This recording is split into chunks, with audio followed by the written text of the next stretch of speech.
All right, so for your warm-up practice carve of your clip art on your slightly larger stamp, you're gonna make sure that you have an image on your carving block, so the rubber is your carving block, that has bold lines. And so my line thickness here is pretty good. So when I say bold, I mean thicker.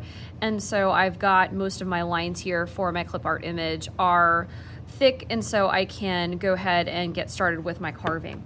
Now, a couple things. The first thing I want you all to get into the habit of doing is essentially creating a ditch on either side of your black line. Okay, so you're essentially outlining your black line on both sides using your carving tool. Okay, I'm going to start with a 3-blade here because my image is fairly large, and so I'm going to just make sure that I'm holding my tool correctly, that I'm holding it index finger on top, other 2 fingers on the side.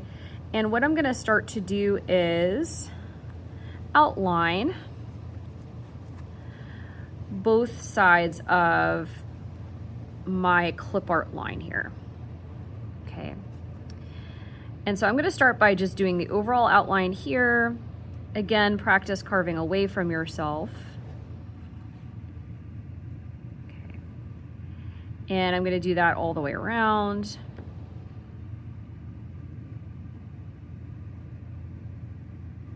The blade I'm using right now is a 3-blade. You might need to use something smaller or larger, just depending.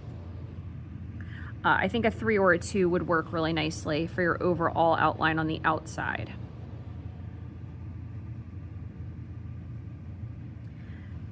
So again, I'm just outlining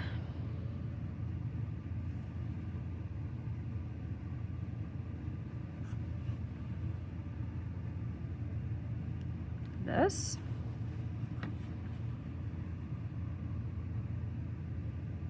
Notice that I'm rotating my carving block so that I can always be carving away from myself. And I'm just doing surface level cuts here. So once I've outlined this all the way around, I'll share with you what it looks like here. Just have to do this. There we go. Okay. So this is what it looks like outlined all the way around. So I just created a cut that just goes right up to my black line all the way around my clip art image here. And now I'm going to do the same thing on the inside. Okay.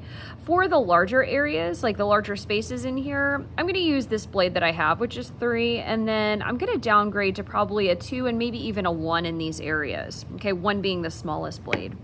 So I'm going to do the same thing I just did, except on the inside of my image. Okay, I'm outlining on this side. So again, I want to create a ditch on either side of my black line.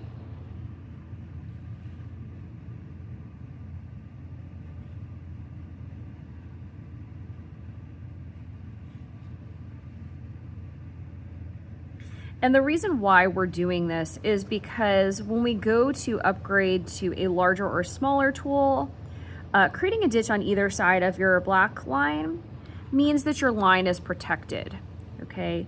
And it should print a little bit better if it's protected.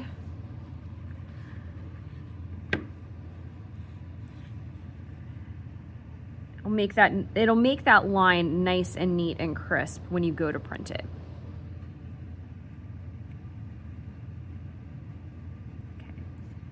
So I created the cut here. I'm going to do the same thing on this side. All right, and there's one more area I think I can do, sorry, 2 more areas I think I can do with this tool. I think I can do this circle all the way around here. I think the inside is too small for me to do with this tool, so I'll have to downgrade in just a moment. But before I do that, I'm going to want to make sure that I do some of these larger areas here. I'm doing the inside of the black line.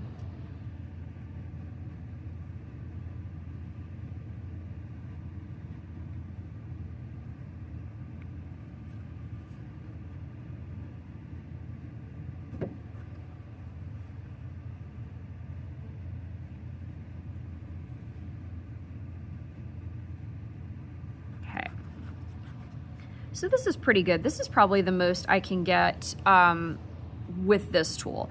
So at this point, I'm going to see if I can downgrade to maybe my 2 blade if I have it. Looks like this is a 2, great. So I'm gonna go ahead and do this part here. Can get in there with a 2. Can also get in this small area.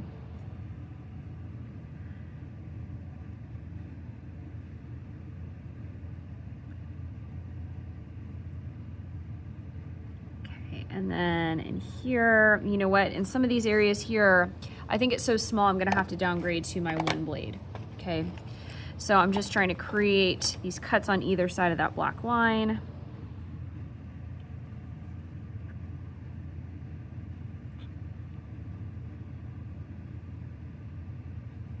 Okay, oh, and this area here. This one I definitely cannot get with the other tool. All right, now as soon as I'm done creating this ditch on either side of my black line, anywhere where I have one, what I can start to do at this part is what I would call the fun part, and that is taking larger areas of rubber away, okay? Now, first thing I'm gonna do is I'm actually gonna start with my largest area, okay, which in this case is the background.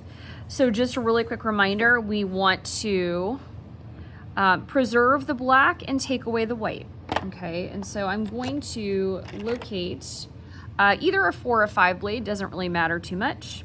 And I'm gonna carve away just in very even overlapping strokes, very surface level. I'm gonna carve away the background, okay? So I'm gonna create even cuts that overlap one another, keeping this very surface level. So I'm not trying to carve overly deep. Okay, and I'm just going in nice straight lines here. Sometimes what happens is when you roll ink over this, if you go in all different kinds of directions, those lines will print. So if they print, we want them to be nice and neat. Okay, so I'm overlapping my strokes here.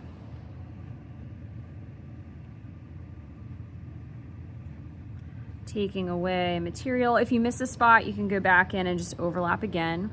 I did that right there.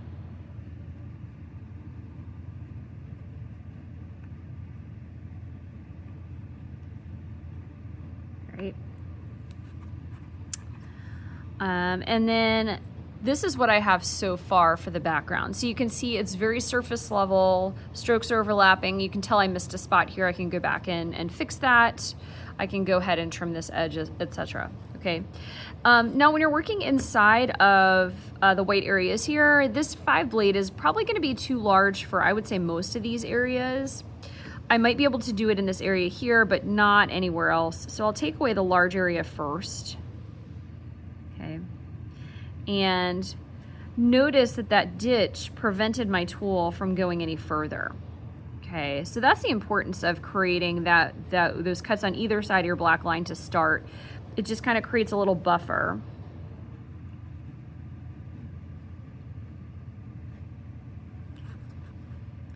In here, I think I'm gonna downgrade to maybe my 3 blade.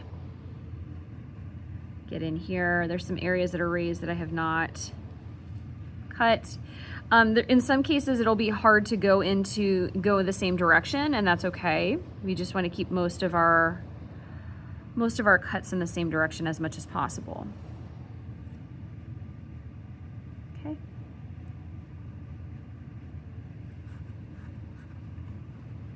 All right, so for the continuation of your warm-up, you are doing the following. You're creating a ditch or a cut on either side of all of your block line. Okay, I started with the overall outline of my clip art here using a 3 blade, I think, all the way around. Then I downgraded to a smaller blade on the inside in a lot of these places, creating the outline on the inside. And then I started gradually just taking away sections of rubber, very surface level, overlapping my strokes. Okay, so I used a larger blade here on this background area, a little bit of a smaller blade here. We're just practicing creating that bumper or that ditch on either side and taking away the rubber nice and neat and even.